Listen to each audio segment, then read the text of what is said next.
The Nest by Carol Roberts. Max, Jen, exclaimed Quinn. Look, I see a nest. Can you see the nest? Asked Quinn. I see it, said Max and Jen.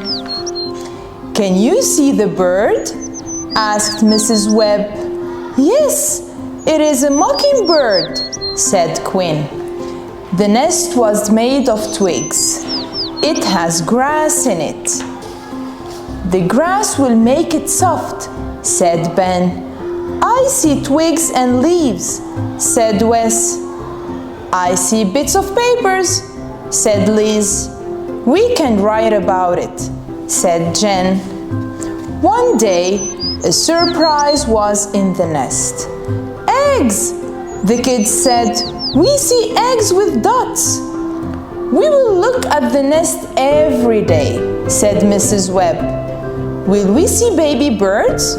Asked Quinn. Soon, everyone asked. The bird sat on the nest.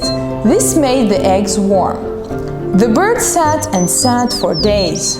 One day, the kids see baby birds. The mom fed the baby birds. The dad fed the baby birds. The baby birds look soft, said Liz. Soon they will get big feathers, said Quinn. Every day, the birds try to fly. Can they fly yet? The kids asked. The baby birds try, then the baby birds can fly. One day, it was quiet. The nest was empty. It was fun to see the baby birds.